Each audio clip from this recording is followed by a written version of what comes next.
Next event on the track, a final, the 10,000 meters. There are the collegiate NCAA meet records. Emily Sisson of Providence has the best time in the country this year amongst the collegiate ranks. And the wind is sure to play a little bit of a part here. Dominique Scott, the dominator from Arkansas. She has had a fantastic senior year, the distance runner from Arkansas and South Africa. Look at her numbers. Nothing but indoor and outdoor championships for Dominique Scott in 2015. It started in cross country with great success, and it hasn't stopped. She's been healthy all year, and Coach Lance Harder has brought that team along, those distance guys, beautifully, and Arkansas won the NCAA Indoor Championships with great help from her. Boise State has had a terrific talent as well, and she won last year here in Oregon. I'm referring to Emma Bates, and she is out to defend her title. These women are very, very fast. We'll chronicle how some of that is, but they can run as fast as a few of them can.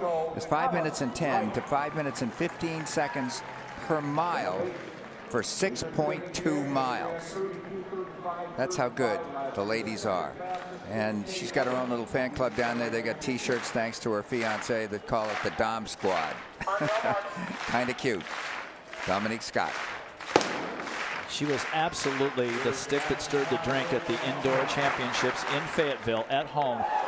She helped them bring home the first ever NCAA championship title on the women's side in any sport to the University of Arkansas this last March. 24 athletes entered in this event. They qualified through regionals 2 weeks ago. This is a final. Points will be assigned based on the top 8 finishes in this race. Right, well, we have a minute, and we've got this big cluster, and we mentioned 24 starters.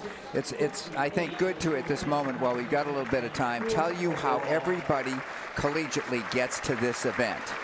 And you take in 2 regions of the country, East and West is where they come together for the regionals 2 weeks ago. And they invited the top 48 athletes to come there in all events, both East and West. So a total of 96 were offered invitations to come. It might have been the 800, the 200, whatever. They came. And that was winnowed down, 48 in the East, 48 in the West, to 12 athletes who wound up becoming the 12 fastest in the events that they contested. They are invited here to Oregon. The NCAA pays the way of the teams. And they all come, and each, that's why, as Dwight was saying, in the 800, for example, there'll be 3 heats to get everybody 8 lanes, and that gets down to a final that will have the final 8 in competition that we'll have for you in 2 days for the Women's Championship. There they are. They may be there late in the race as well. Emma Bates wearing number 20 on her hip, and right behind her, the sturdy stride of Dominique Scott.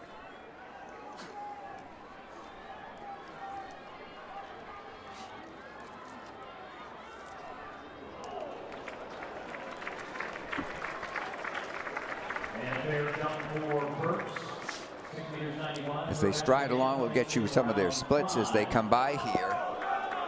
Megan Curran, the freshman from Princeton, is currently leading over Emma Bates and Dominique Scott. Remember, Dominique Scott is also going to be coming back in the 5,000 meters on Saturday. And directly behind her, another woman who's run extremely well and is a terrific success story, Chelsea Blas, right there from Tennessee. What a story she is when you dig into her history and see how far she has come as a runner in such a short period of time.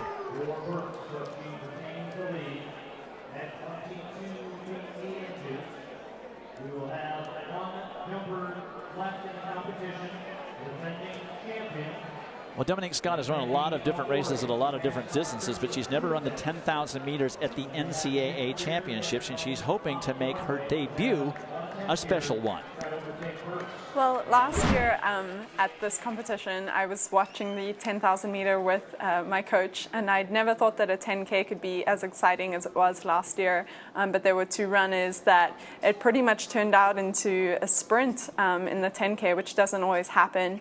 And my coach kind of nudged me and said, next year, that's going to be you. I want you to run the 10K, 5K. And I kind of laughed at him and thought, no ways. But then coming off a great indoor season, I went and ran a 10K at Stanford. hadn't had much outdoor training yet, had taken a break after indoor, and just wanted to go and see what I could do in the 10K, get my PR down and make it more comparable to my other PRs in the shorter events. And I ended up running a 32:11, which is just 11 seconds off the world qualifying standard. I was the first collegiate in, and my coach was, very surprised, so was I. And then I wanted to see how the other collegiates performed throughout the season to see if I should run this event at nationals. And it ended up being that I had one of the fastest times at the end of the season before the championship part of the season. So I decided to give it a shot. Well, did she ever give it a shot? Out at Stanford, when she gave it a shot, she finished with the 8th fastest all-time collegiate performance in her first attempt at 10,000 meters. She's quite a story, is the young lady right there. She is from Cape Town, South Africa, and I might quickly add here she's got an early Father's Day present because her dad came over to support her all the way from Cape Town to Eugene to be here to watch her run. But she was a very good club runner over there. They don't have a high school system in South Africa similar to what America has. And she wound up running 4 minutes and 28 seconds for 1,500 meters. Somebody who Lance Harder knew over there got talking with a friend who said this woman is really terrific, untapped potential, etc. He talked with her at length on numerous occasions on the phone, told her all about the program. She Googled Arkansas's history and said, I'd like to come. And it has been a wonderful marriage ever since. And she is now just a junior. She's got some eligibility left. 5 minutes and about 15 or 16 seconds unofficially past 1,600 meters. So they're under 5 minutes and 20 seconds per mile. Very solid pace here.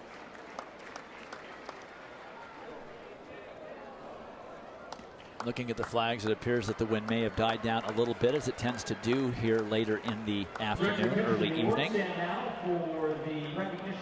Megan Curran, the Princeton freshman, continuing to lead this group. Dominic Scott up close, Emma Bates up close. Chelsea Blas of Tennessee also there. Molly Seidel of Notre Dame, all up near the front. We talked about Blas wearing the orange uniform for Coach Beth Alfred Sullivan. And you go back and take a look at her history. It's really pretty stunning, Blake. When you go back to her indoor freshman season, she ran 18 minutes and 34 seconds for a 5K, and she has proceeded to knock almost 2.5 minutes off that time in 2015. Just amazing improvement. She was tough as nails also, finished among the top 3 at the SEC cross-country championships as well, and has a very fine time here that she has run for 10,000 meters of 32 minutes and 28 seconds this year already. So early on, pretty much everybody still in this race. They're on 32-minute, 30-second pace, which should allow somebody like Dominique Scott and Emma Bates to have plenty left to begin to kind of pick things up and see who can really set a standard on the last couple of laps of this race. I wouldn't be surprised to see Dominique even move sooner than that. She's got 4:30 indoor mile talent. So you know that she can be a factor and she can kick.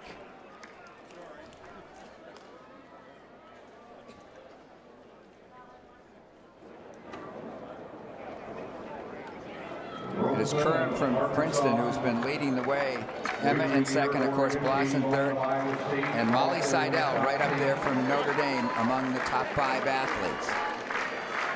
So coming up to 19 laps remaining in this 10,000 meters. We are going to go downstairs to Jill Montgomery, who has a special guest, the Duke Athletic Director, Kevin White. Jill? Thank you, Dwight. Thanks so much. He's not only the athletic director, he's also the vice president at Duke.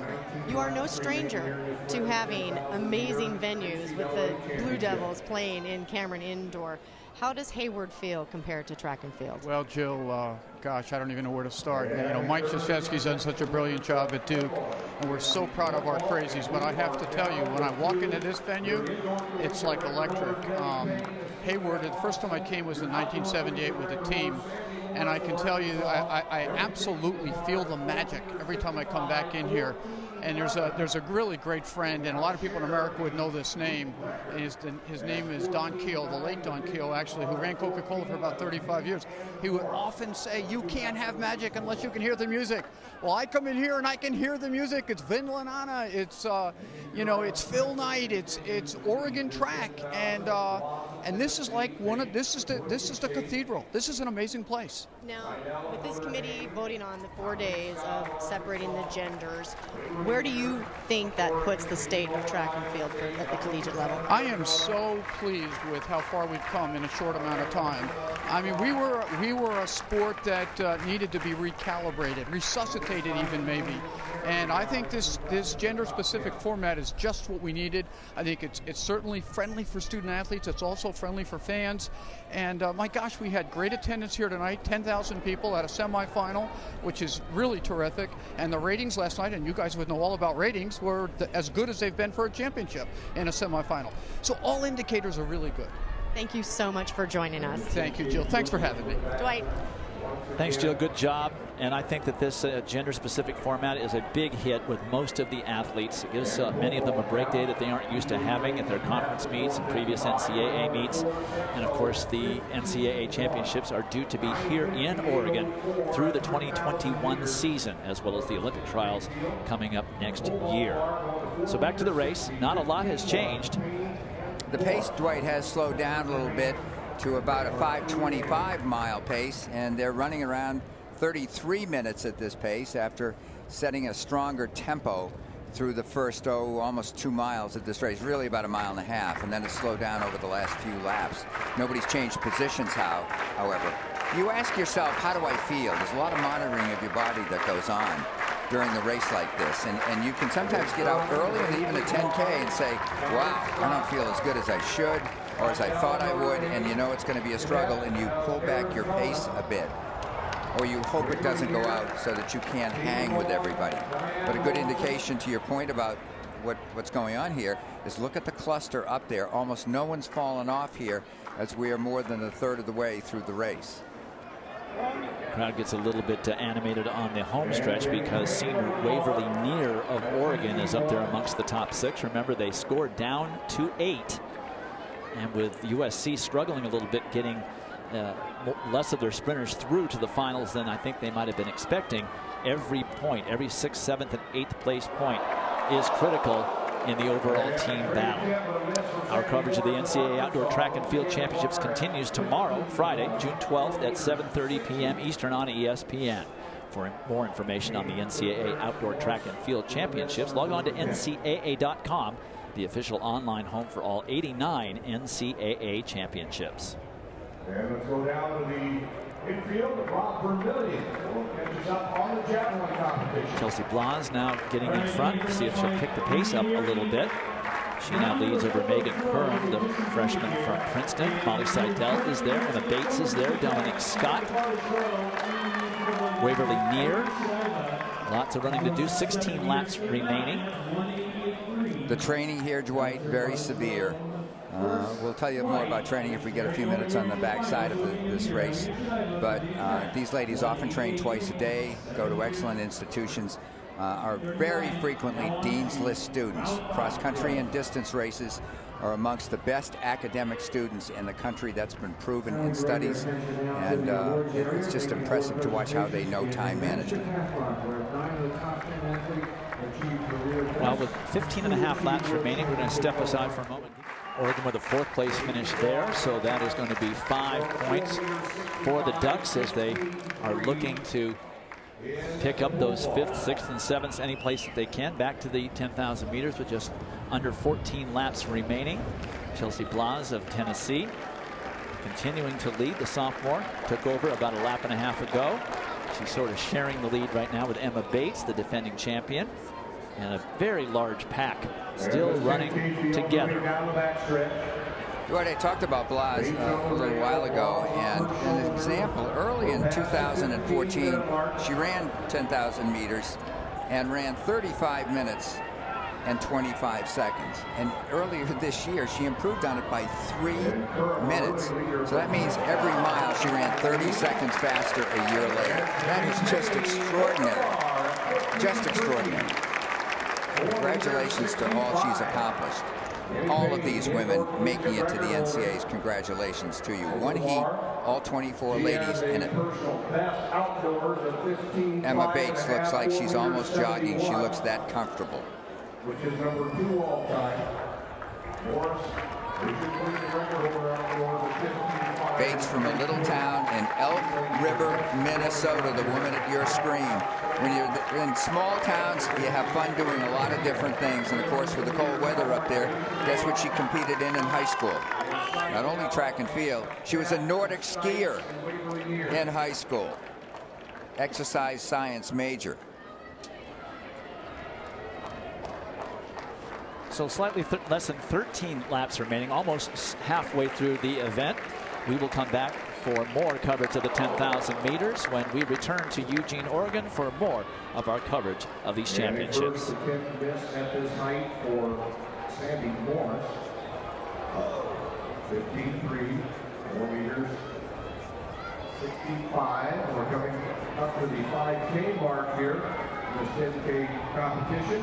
16:49.61.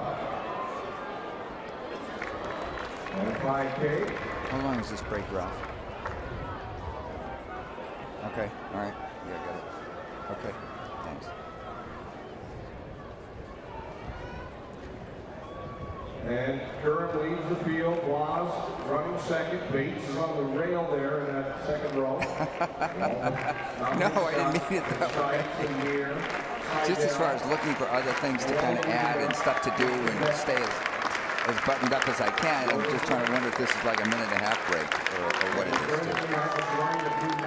is. Jeez, I don't get that. I don't get discounts. All right, Coach.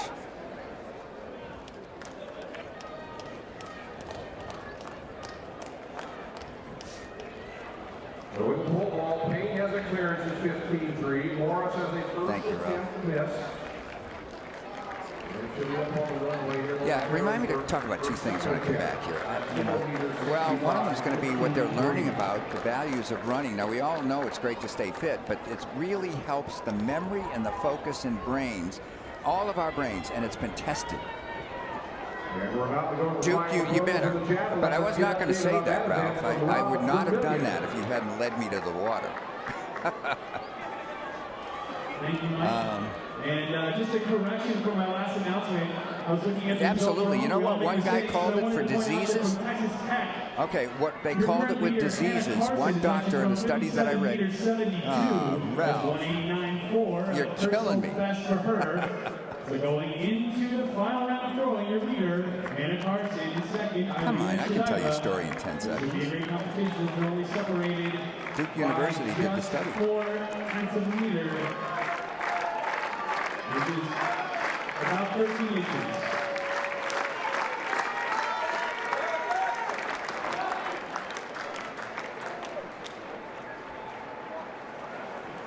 And at the 19-minute mark in this 10K, and we've got another clutch clearance by Sandy Morris of Arkansas in the pole. We're back with you from Eugene, Oregon, in the middle of the women's 10,000 meter final. A little less than 11 laps remaining.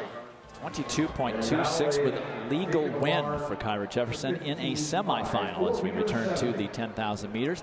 Coming up at the end of the straightaway with 10 laps remaining. It continues to be led by Chelsea Blas, the sophomore of Tennessee, with Emma Bates, the defending champion, in by her on the rail. Well, for those watching at home that might have youngsters, or if they've got grandparents or whatever, they increasingly are finding with medical science the value of running. We know it keeps us fit and we know it helps us longer and all that stuff. But they are finding with motion diseases such as Huntington's disease, Parkinson's disease, Alzheimer's, that it slows the early onset of Alzheimer's and makes your quality of life better. One doctor in a study I read called it a running and jogging. I'm not talking running like these guys. Called it a wonder drug. And we've already done, Duke has done a very interesting study. University of Illinois has a department that's world-renowned for their studies on the value, but it improves memory and focus in the hippocampus part of the brain. And they've done studies at Duke where they asked a group of seniors to be involved with this study of running, and then 12 weeks later they said, don't do the serious running, don't do anything like the running that you've done for 12 weeks.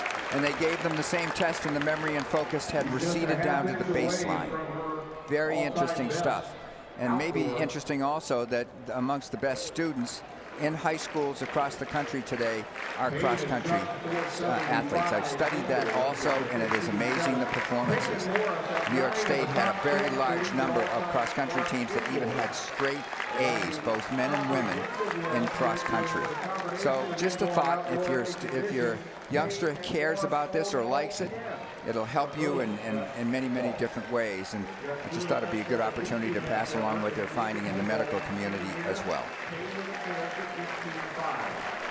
Less than 9 laps remaining, and not a lot is changing, but you know that the athletes that have the sprint finish are getting themselves in position to be able to react to any move that's made, a pickup in pace, or even a slow down in pace, so they can get in a situation where they can use their best planned attack for finishing strong.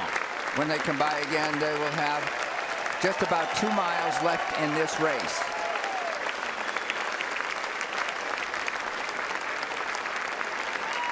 Thank you guys, and welcome to run the rest of the 10K if you'd like.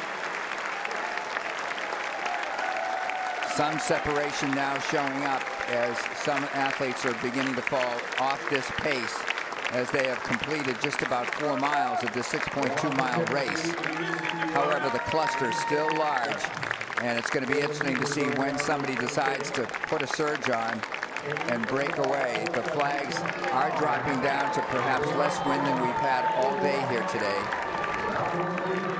12 athletes left in the pack, so half of them have been dropped off this lead pack.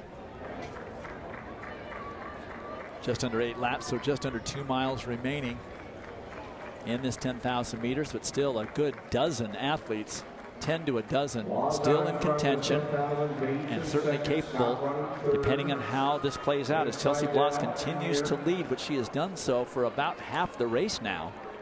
Emma Bates and Dominique Scott happy to sit back. Bloss best this year, 32 minutes and 28 seconds she has run. Her time ranks number 3 best in the NCAA collegiate list that they have.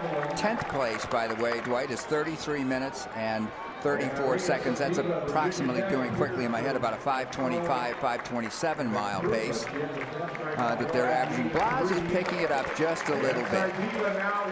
Just a little. No separation here yet.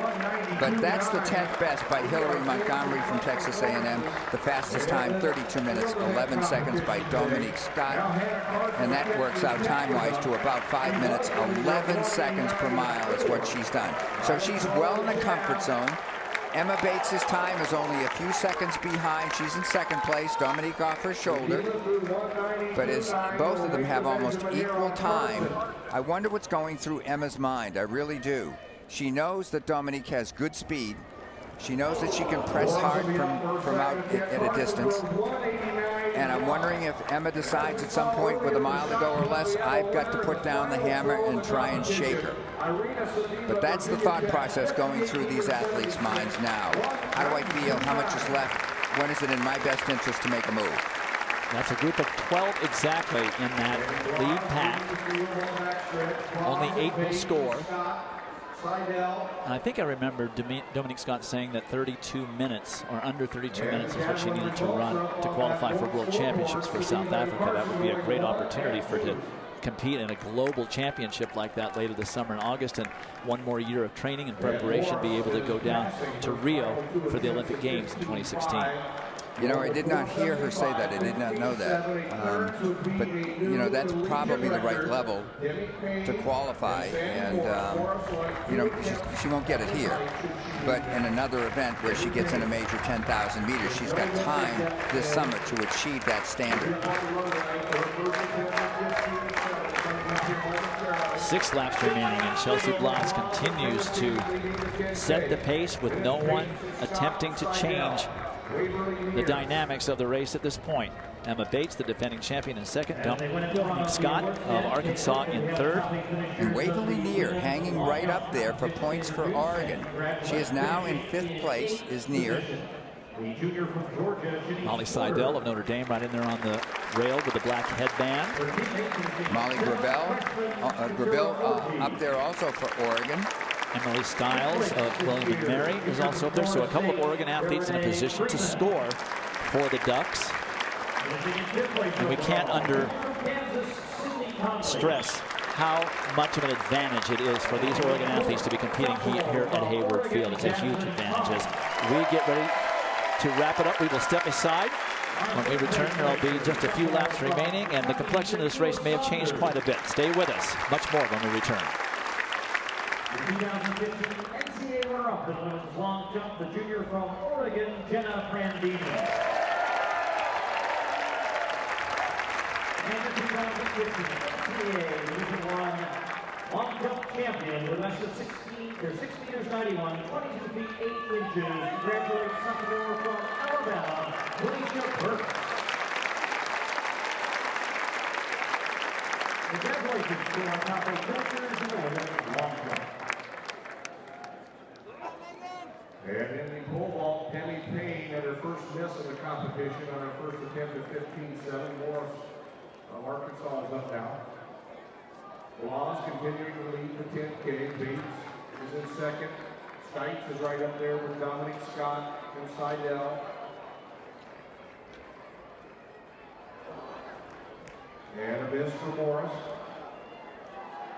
27.02 through 8K for the leaders.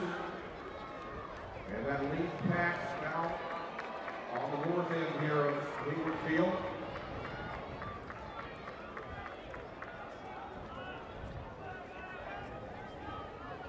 And we have a lead pack of 12. Blas of Tennessee out on the point, and Cadet of Arizona running 12. 82 seconds on the last lap for the leader. Blas of Tennessee, junior leader, with 1,600 meters to go. Well, I promised you that things probably would change during the break, and that's exactly what has happened. Defending champion Emma Bates of Boise State just decided to take off and has quickly put about 45 to 50 meters on the chase pack, and they're starting to lap runners as well. No one has responded to the move. They ran the last mile, and we picked it up. It was 8 to go, and that mile from 8 to 4 to go was running 5 minutes and 24 seconds. And Emma, we talked about what might be going through their minds and when it was in their interest to try and move. And Emma took off, and it was a very strong move while we were in commercial break. And she is attempting to be one of 5 runners in history to win 2 10,000-meter races here in the Women's NCAA Championships. Only 5 have done it. Let's take a look at the move that she made, and it was definitive. After just really following along, following Chelsea Blas for, it seems like, lap after lap after lap. Right at the start-finish line, she put on a move, shifted a gear. Dominique Scott attempted to go with her. And then decided not to, Dwight. You know, she kind of let her go. Now, she established probably a 50 to 60 meter lead, did Emma Bates, and then she slowed down. And now Molly Seidel of Notre Dame has caught up with her because she really slowed it down. She may really be paying for the move she just made, and she may regret what she did as Seidel now goes into the lead with just a half mile remaining. Dominique Scott probably another 30 meters back, trying to deliberately get back into a position to try and win this race. Her debut at the NCAA Championship level at the 10,000 meter distance. Her last 800 meters, Emma Bates and now Molly Seidel covered in 2 minutes and 30 seconds, so they dropped it down to a 5-minute mile pace virtually here. Seidel trying to put the hammer down and pull away from everyone. Dominique Scott is struggling out there.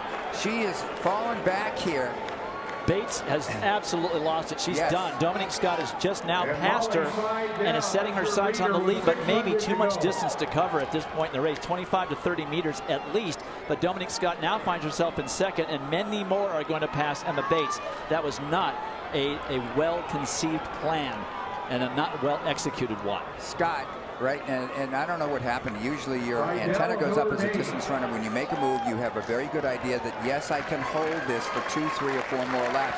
Seidel looks terrific. You've gone to her arms. She's up in the balls of her feet. She's driving away. The others are not gaining on her.